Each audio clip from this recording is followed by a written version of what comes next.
Hey everybody, welcome to the Dirt Trail Running Podcast. I am Sid, and today I'm honored to have with me the Jogfather, Mark Robillard. He's here from Michigan to talk to us a little about trail running and his life around trail running and what that's all done for him. I met Mark back in 2012 at the North Country Trail Run. A friend and I rode our motorcycles over there to do our first trail run, and there was a free camping area, and so we decided to check that out. And there was Mark walking around the campground, welcoming everybody to the area, and just being very helpful and being very friendly. So Mark and I became fast friends, and fast forward 12 years, and here we are talking about it. Again, Mark was the guy walking around when everybody pulled into their campsite, just, hey, how's it going? Where are you from? What are you doing? What are you running? So I guess my question mark is, how did you become that guy? I don't know. That's a good question, because that wasn't my kind of how I was brought up. Very quiet, very introverted, just kind of stayed away from the crowds and stuff. But running is kind of what brought me to that point. So Trail running in general, you started out as a road runner. Yeah, I started out as a road runner. I don't want to tell a lot of people that, but I started out road running, and I got into trail running, and that's kind of where I fell in love with running, because I really hated running up to that point. I guess how I got into running. My friend Rick was the runner, and I was his water boy. I'd ride my bike with him, carry water, and I had gone to the doctor to get my physical, and I weighed in at like 200 pounds, and I'd never been that heavy in my life. So I was like, oh man, I got to do something about this. So I talked to Rick about, help me maybe get started running. And so we did, and I absolutely hated it. So I'm like, we got to figure out something else. So I just went back to riding my bike. And at a certain point, I was kind of like, I'd like to try this again. And so we did it more on my level. We did a couple miles. And eventually, I just got caught up into it. I felt like I had to run every day. And, here I am now. But So you drank the Kool-Aid. I do. Yeah, everybody says they're drinking my Kool-Aid, but I kind of drank his Kool-Aid at first. But what it did for me, just mentally, like I said, I never felt like I had like that niche in life. I was kind of going through life just kind of, where do I fit in and stuff. And I remember, part of it, I was really kind of a loner, didn't have a lot of friends, didn't know how to make friends. I bought a book on how to make friends, and I couldn't do what the book said, like walking around the campground, talking to people. I just couldn't. I don't think I was physically able to do it, as weird as that sounds. And so the running gave me some self-confidence. So I was able to be a little more outgoing. And as I got a little better at running, that confidence just builds. And Rick was always one to push me, like, okay, we did 3 miles.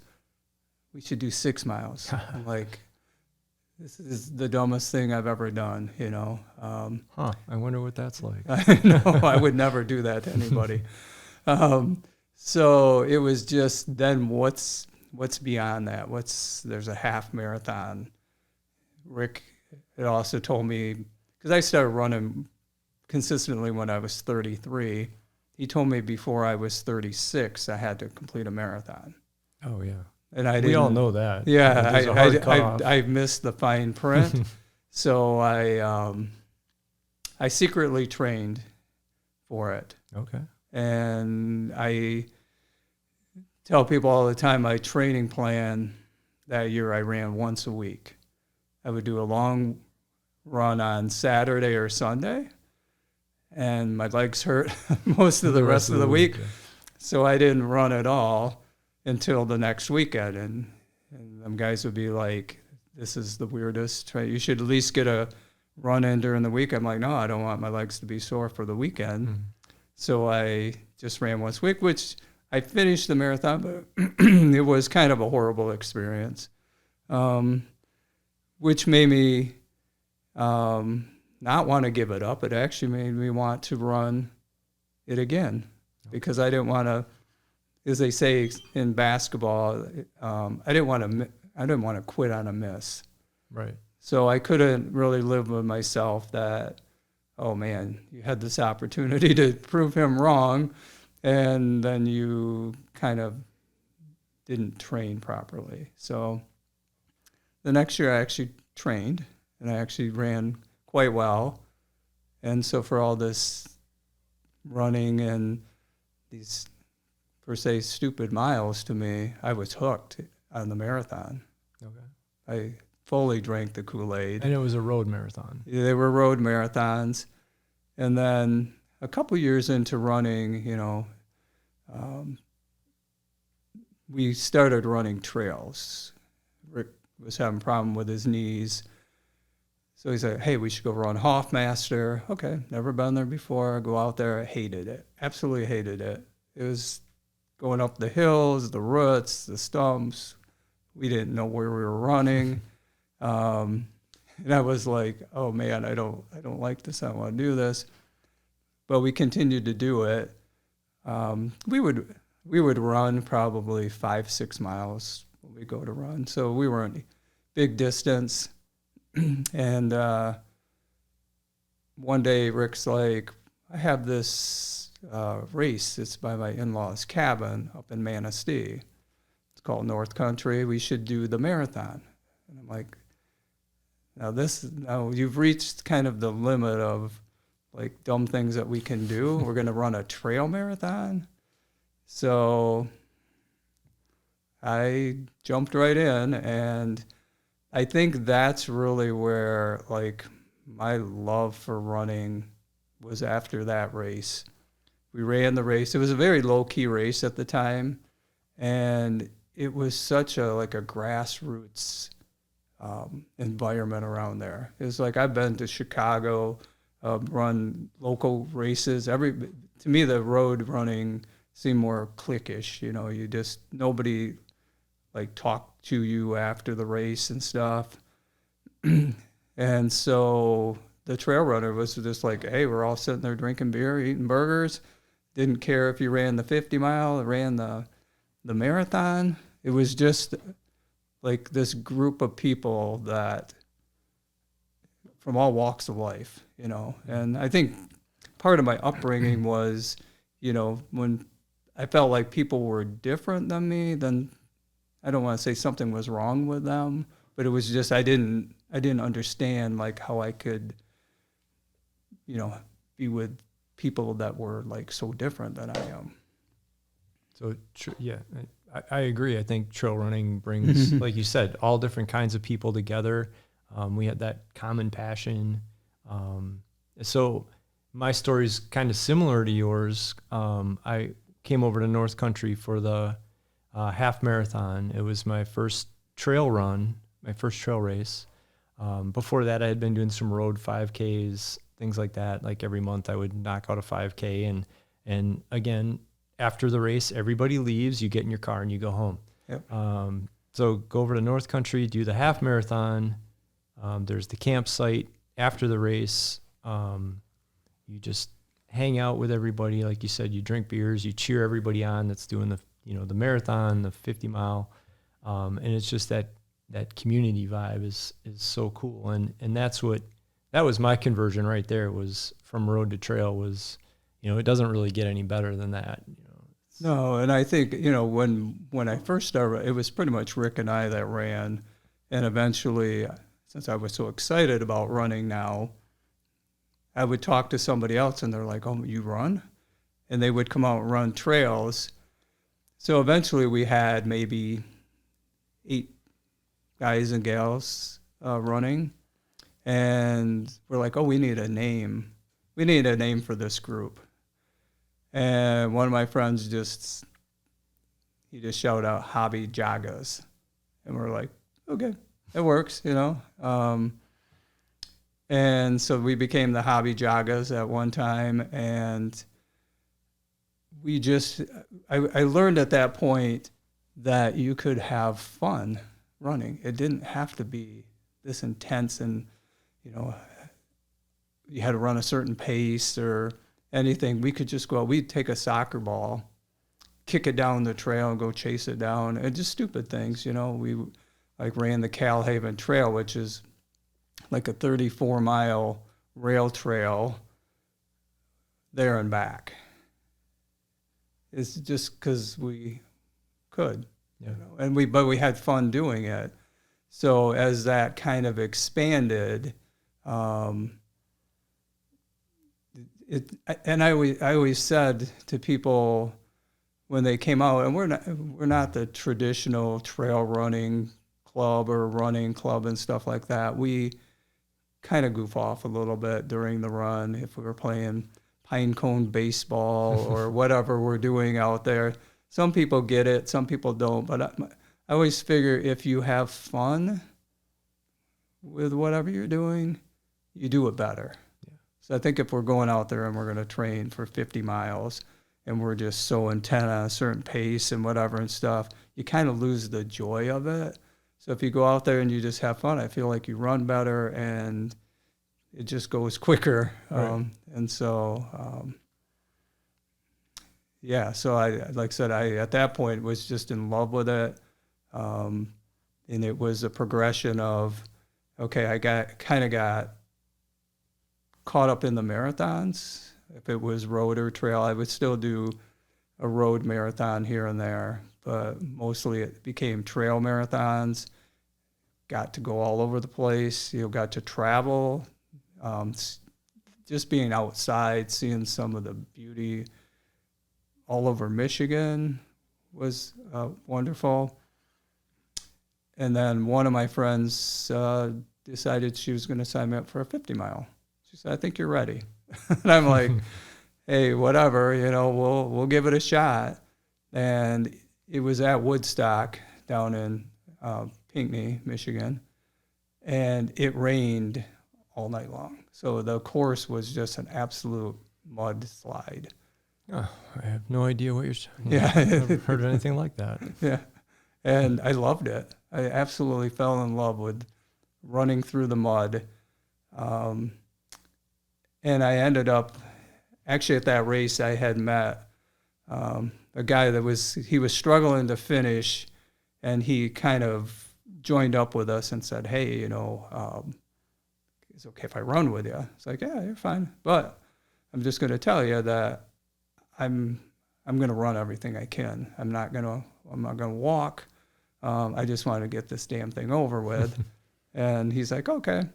So I hear him grumbling a couple times in the back there, and he's like, don't this guy ever walk? And I turned around and I was like, hey, I told you I was just going to keep running. I'm tired. I'm muddy. I want to get this thing over with and stuff. So we kept going. And it was a while later. He's like, man, I hope when I'm your age, I can run like you. So I turn around again and I'm like, oh, so you just call me old, huh? So that's kind of our joke even to this day, is that you call me old. He's like, I didn't call you old, but he did. But I guess the biggest thing with like falling in love with trail running, it's like the people I've met, like you, and especially because you're running for, you could run for 10, 20 miles together. You know everything about each other at that point. And I've made such good friends with people, you know. All my best friends are my running friends because they know everything about me. So I got to keep them close. No. Yeah. So that, again, for the kid that didn't know how to make friends, didn't know how to make that book that I read come into, you know, action. I do everything now that the book told me to do, but I couldn't do it before. But it's that self-confidence of running. And like I said, I just never felt like I had that niche. And even running, I felt like I was just average. But once it came to distance running, that's where I felt like I had my niche. I don't have to outrun you. I just have to outlast you. And I felt like I could just run forever. So that was such a great, you know, feeling to have. Yeah, and you get to spend that much more time on the trail because you can run that much further. Yeah, exactly. And it's just the whole, you know, and everybody does it. You know, they run a 5K and then they do a 10K, half marathon, marathon. Some of us just don't stop. Yeah. You know, I stopped at the 100, which I always tell everybody that was probably, those two races were probably the best races and most fun races of my life. And not just because it's over. It's just because it was such a good time, and it's like if anybody tells me I have to slow down to do something, I'm okay with that. I don't have to go faster. It's just, and the people out there, the people at the aid station and other runners and stuff, it's just, I think it's that community that is just amazing. And so that's, you know, one of the things, like our running group. I have a friend, one time we were running, and I said something about a group, and he said, we're not a group, we're a lifestyle. Right. And so that's kind of the Hobby Joggers motto now, is that we're not a group or a lifestyle, and there's a lot of truth to that. You know, I have that sticker on my van. Yeah. And we are, I mean, a very close-knit group. It's not a cliquey group, you know, we all get along with each other, and it's just like a big family. And it's, I mean, I never could have imagined how many years ago, maybe 27, 28 years ago when I started running, that I would be in this position. The Jogfather. The Jogfather. Yeah, any of that. Like I said, I'm, you know, for say their cult leader and stuff like that. And it just amazes me that like this thing took off like it did. And you know, if I go to races and I have my running shirt on or my hoodie or something, people are like, "Oh, you're one of the Hobby Joggers," and it's like, it just makes me laugh because I'm like, I never would have in a million years been able to do something like that. Yeah, and I'm happy to say I was the president of the Wisconsin chapter of the Hobby Joggers back in the day. Yeah. But yeah, my story, my trail running story is very similar to yours. In fact, you're the one that got me hooked on trail running. If anybody wants to know, this is the guy. From that day at North Country, finishing that race and Mark being there, getting that high five at the finish line. And then that was 2012. I went back to that race every year up to 2021 to run with these guys because that community was so amazing. The trail running community, everyone is so welcoming, and you know, obviously Ornery Mule is all about that. So I think there's a lot of people that have a similar story where they're maybe a little introverted. They don't know how to talk to people, but once you start trail running, you know, you talk to people on the trail, you talk to people before, after the races, things like that, and you start to open up a little bit more. And your story about upping the distances, obviously I have the same story. I think you say same problem. I was my first marathon was Grand Island, and we all did that one together. Mm-hmm. And then I was signed up for the North Country Marathon. I don't know if it was the same year or the following year. And when I got to the race, Mark's like, "Oh, hey, by the way, you're running the 50 miler because you already did a marathon." So, really, not even really trained for a marathon. I show up and I have to run a 50 miler, and I had a great time and I finished it. I don't remember that story, but we'll go with that. It's a true story. You talked to the race director and got me bumped up, and I think I had to give him $10 or something for the distance change. Yeah. So very similar story.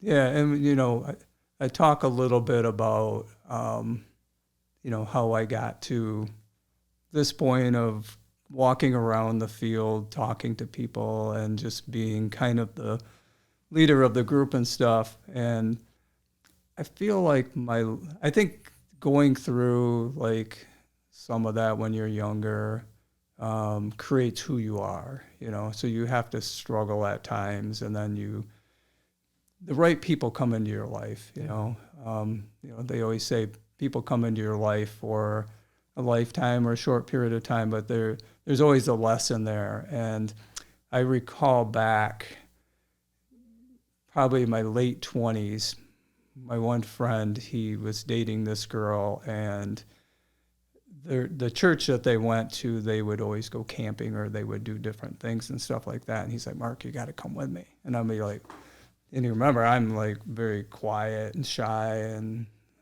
I'm like, "Fine, I'll go with you." And then we would sit down, and he would up and leave me and go. So I'm sitting there all by myself, but there was one woman that always came over to me, and she always wanted to know if I wanted something to drink or you need something to eat. She was just that person that welcomed me every time I came there. Even though I went there several times, I was still like, I don't know, intimidated by these people or something. And Diane always come over, and she's like, "Oh, you need something? Come with me," and whatever. And she just made me feel so welcome there. And probably a couple years later, she had passed. And I remember sitting at her funeral and being like, I cannot let this woman die. I have to carry something of her on. And it was, okay, now you got to try to be a little more like her. When you see somebody who seems like they're out of place or something, you got to make them feel welcome. You got to share that light with them and stuff. So a lot of that, I kind of give credit to her, and like I said, I only knew her for such a short period of time, but I try to see good qualities in people and try to like steal some of it from them. And so I think that's kind of what, to me, life is kind of about, is just try to be the good person and try to, hopefully someday people will look back and be like, "Hey, I want to be like him." I want to be like Mike. Yeah, I don't know about that. That was Mike, wasn't it? Yeah, sorry. Yeah. So, I mean, there's been so many people in my life, I think, that have made me who I am, Yeah, that's a good takeaway. I think we could all learn a little something from that, and just, it's kind of a pay it forward kind of thing, or, be the person that you wish somebody could have been for you, or that was in your past. Right. That you're kind of looking for that, maybe that kind of person. And then when that person shows up, or maybe I see sometimes people like I can identify with when I was younger, that I know they're struggling, with certain things. So I try to like kind of just, hey, I'm there for you, or whatever, just because I don't know if I really had that. I probably did, but nobody like stood forward to me and stuff. But, yeah, I think those people are there. You just have to kind of embrace them. And like I said, I've talked about Rick enough, but I mean, he's the one that really kind of, I tell people he really kind of saved my life, because one, he was that friend when I was in that darkness. He was the one that like showed me that there was hope. I mean, there was hope in me or whatever. He saw something in me, um, that he was my friend. So he gave me that confidence, like I could have friends, and I'll always be eternally grateful for him because, I mean, if it wasn't per se for Rick and getting me started running, you know, I wouldn't have met you. I wouldn't have met so many other people that I consider my friends. And my life, I couldn't even imagine what direction I would be in at that point. So, yeah, there's just people that come out of the blue and they change your life, you know. Yeah, I think it's amazing, and the extended family. We talked about this earlier. The extended family of trail running and all that support that you get from this community, I think is very helpful, and I really wish more people could see that and get involved with it. You know, the trail running community is growing and growing, and I think it's very important. That's a big piece of it, is that support part of it. So,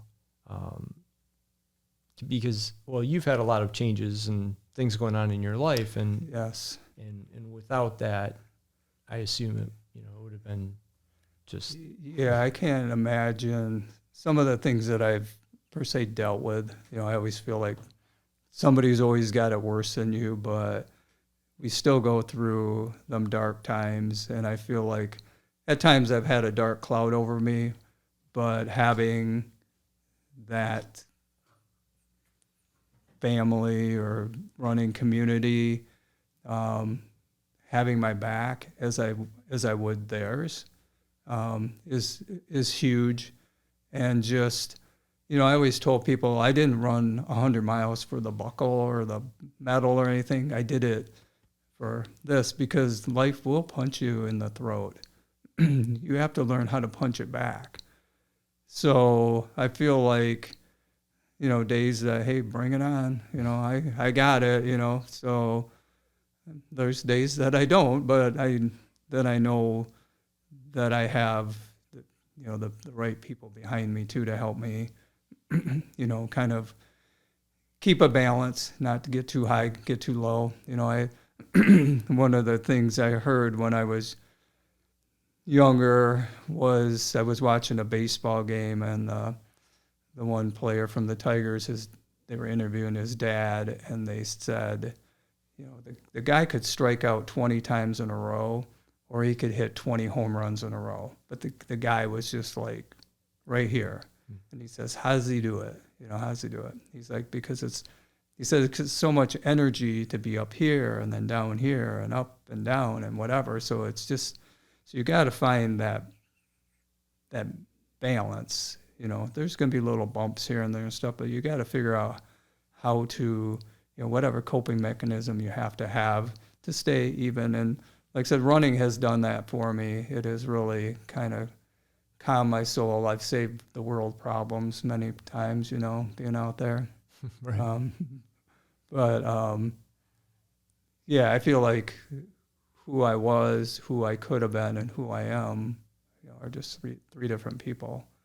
And I feel like kind of the luckiest person in the world most days. You know, I had a friend tell me a year ago, he's like, you know, Mark, he goes, everybody kind of shoots for that one or two best friends. You know, he's close, you can tell them anything, whatever. He goes, I've never seen anybody that has so many close friends around them than you. He goes, I've never seen the amount of people, but I feel like I've put in, you know, the time and the energy and as they have, and I wouldn't trade that for the world.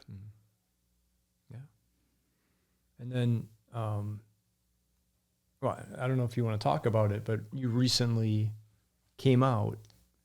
Yeah, a couple of years ago, which again was kind of a, you know, it's something that I struggled with the majority of my life, and I didn't know how to deal with it because, you know, back in the day, as they say, you just didn't talk about it. And it wasn't really acceptable. And I just figured there was something wrong with me. So I just kind of ignored it for the most, as much as you can ignore it. And I had struggles, I would still date women, and then I would feel bad because after a couple dates or something, I was just not interested, and I hated being the one to be like, oh, I don't want to go out anymore because I don't want to be the bad guy and I didn't want to hurt them and stuff. So when I was early 30s, I just was like, I'm just going to stop dating because I just don't want, I don't want to hurt people, and I'll just eliminate that kind of aspect from my life, which, kind of shame on me, not allowing myself, to love or to be loved like that. But I do feel like during that period of time, I got to work on myself. I got to work on relationships with friends. So during that long course of time, I built some, great friendships. And I had one friend tell me one time, Mark, your friendships are your relationships. That's your relationship with all your friends, which there's some truth to that, but it's different than having that person. So it was a couple of years ago, there was a group of us that ran the Grand Canyon. Oh, yeah. And so again, I think just people coming into your life and how they come into your life or why they come into your life, I have no idea. So I had met my friend Nick, which I really didn't know him. It was kind of weird because he had run 100 in Washington. He had won this race in Washington, and I saw him in Trail Runner magazine. I'm like, I'm gonna friend him because I'm just weird with trail people, and whatever. Never thought we'd have any kind of communication relationship or anything at all. And he would post something maybe, and I would comment on it. And he had bought this orange Subaru Crosstrek.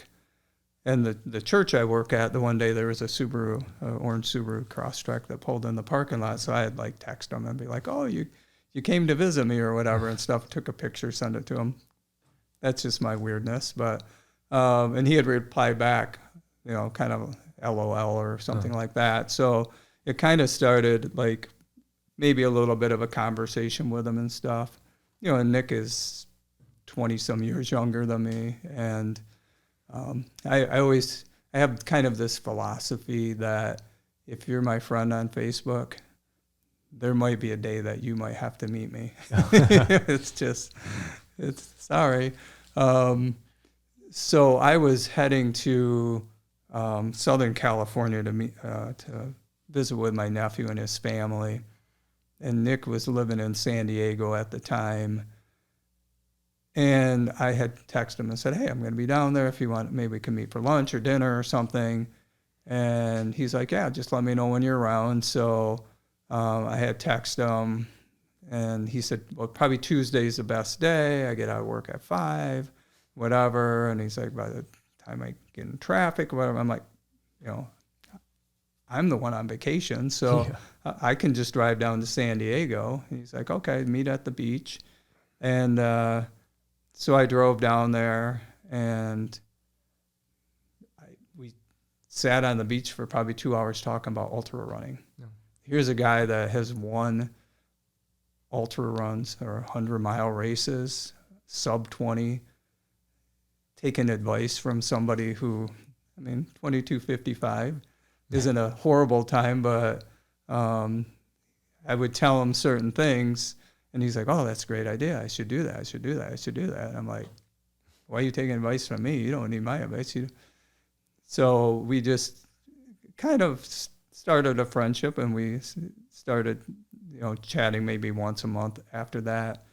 But he was moving up to the mountains around San Bernardino the next week.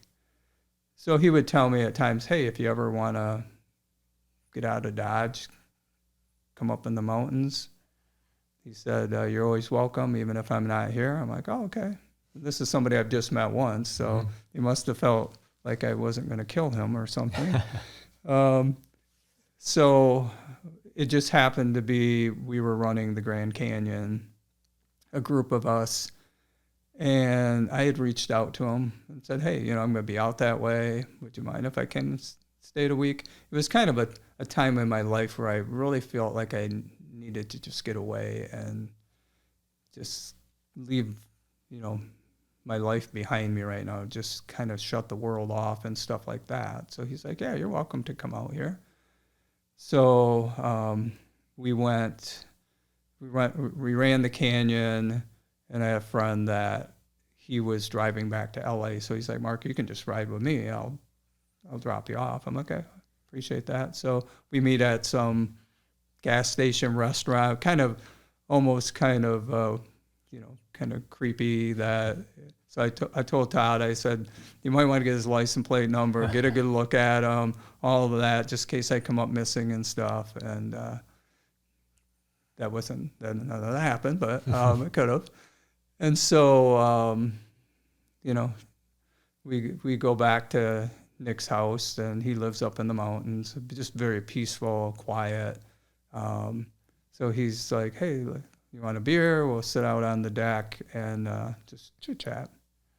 And so I'm like, yeah, that seems good, So he grabs a couple beers. We're sitting there, and he, per se, comes out to me as a gay Christian, which I was a little, apprehensive at first, because I was like, I think he's, trying to, set me up, or and want me to say something, and I was like, I'm not sure where this is going and stuff like that.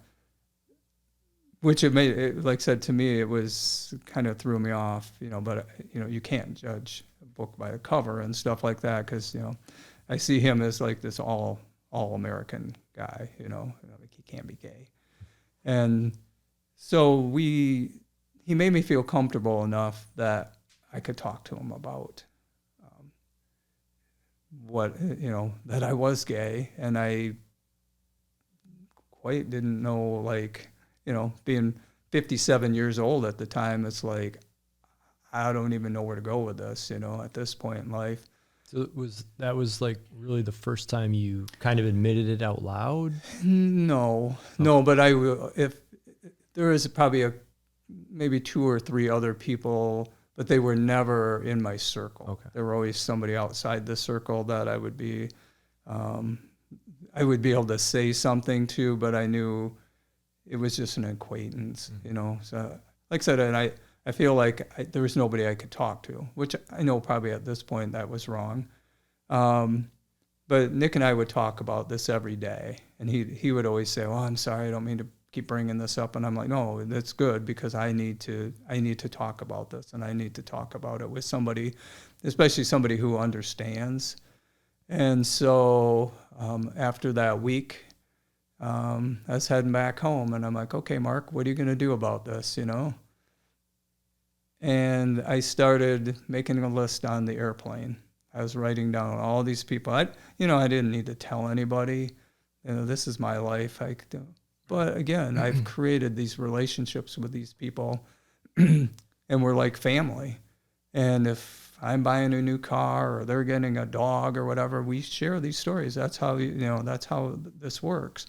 So I'm like, this is something that was so personal to me that I wanted my friends to be part of this, love me or hate me, it was going to be.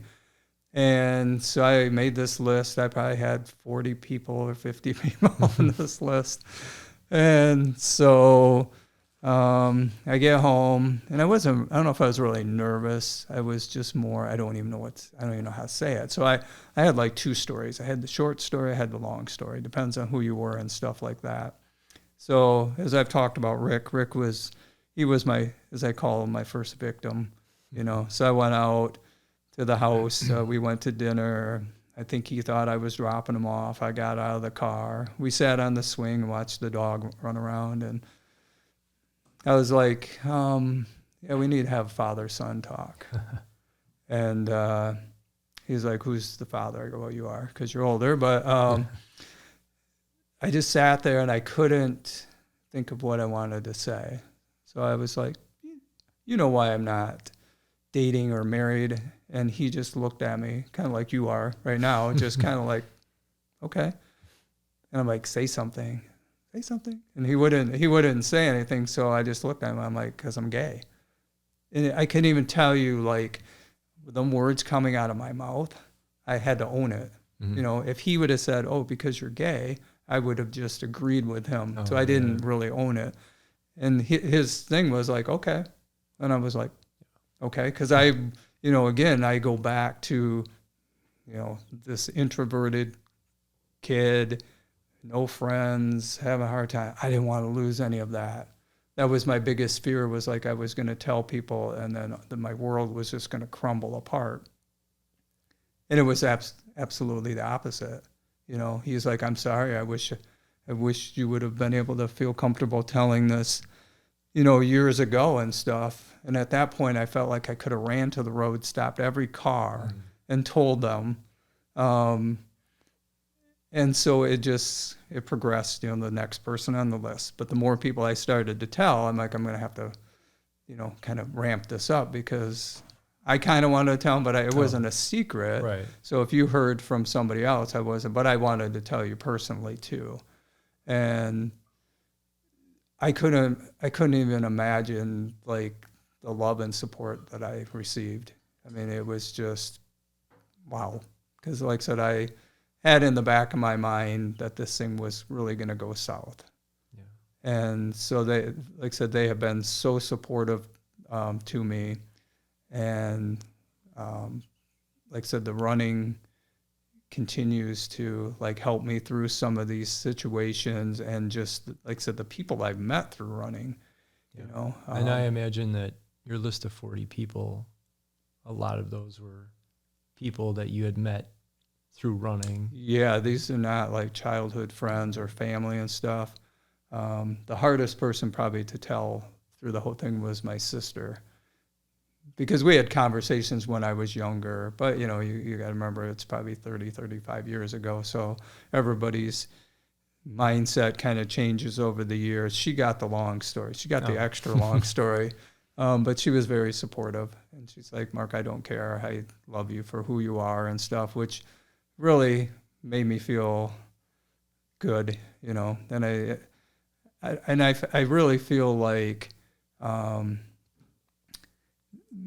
everybody who has been supportive of me, it's not just because, we'll just be nice to them or whatever and stuff. I do truly feel like there is that, like, love, and there.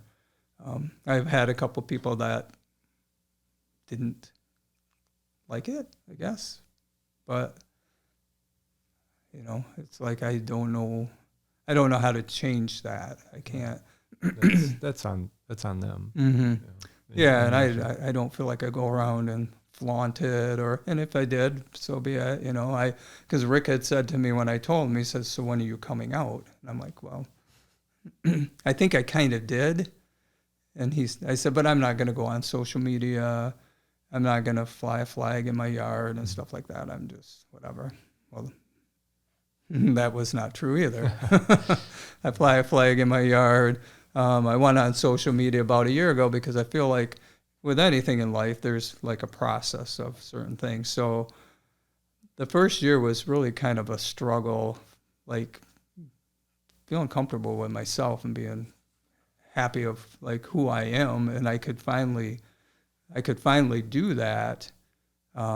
So I felt like the next step was to come out on social media. Most people probably knew. And if you didn't know, now you do know. So I don't have to have this conversation with you. Did I tell you I was gay? So it was just out there. And I couldn't even imagine the support and the love I got from all these people. Yeah. And it's like, wow, maybe I'm doing something right. I don't know. Yeah, I remember I was on your list, and I got your text. I'm pretty sure it was text. And I had the same reaction that Rick had, was, oh man, I wish he could have done this sooner, because having to live that long with that inside of you, I kind of felt bad, but at the same time I was very happy, that you did that, and because I mean, all the support, and I mean, it's a huge weight, and I want everybody to know that's listening to this, that this community, the trail running community, the people that are going to listen to this podcast, it's such a supportive family, like you said, that, if there's something that you need to talk about, whether it's that or, something else, just, somebody's going to listen to you and get it off your chest. Yeah. And like I said, I've been just eternally grateful for, the people that have been there for me, whatever, if it's through times of grieving or whatever. I went through probably about a 2-year period of time where I felt like I was a little bit kind of ugly inside, and it was starting to creep outside and stuff like that. And I would continue to kind of apologize to people and be like, I'm sorry, I don't mean to be like this. And they're like, no, let it out, let it out, let it out. And like I said, it's just, it's through all aspects of life. And like I said, the trail run, to me, the trail running community is just this, this close-knit group of people, if you know them or you don't know them. And they're so much different than me. I've had family say to me, do you know these people are so much different from you? And I'm like, don't you like it? And they're much younger than you and stuff. And I'm like, I feel like there's so much judgmental people out there in the world, and I don't find it in my trail running community. I feel like everybody takes you for face value, and they love you for your faults and everything that you have going for you. And I just, like I said, I don't know where I would be in life if I hadn't put one foot in front of another, and here I am. Awesome. Well, I mean, that's great. I mean, that really sums it up well. So I just want to thank you for coming on here and sharing. Yeah, I appreciate it. Story. I just kind of wanted to get that out there. I feel like right now, I don't want to say my running career is coming to a close or anything like that. As you get older, things change a little bit and stuff, but I'm still active out there. But I feel like I'm more like I get more enjoyment now out of watching you succeed, or somebody who hasn't run a trail marathon succeed. I've done things. I don't get too excited about myself much anymore. I love to watch new people come in and hit new distances, PRs and stuff like that. And then sign them up for a bigger distance. Exactly. And drink the Kool-Aid. Right. But so I appreciate you having me on. Yeah, it's been great. And it pretty much wraps it up. So again, I want to thank Mark, the Jogfather, for being here with us and sharing his story. And then just to remind everybody to pay it forward and be kind to everybody that you see. And we're all dealing with something on the inside, so do what we can. Thanks for watching.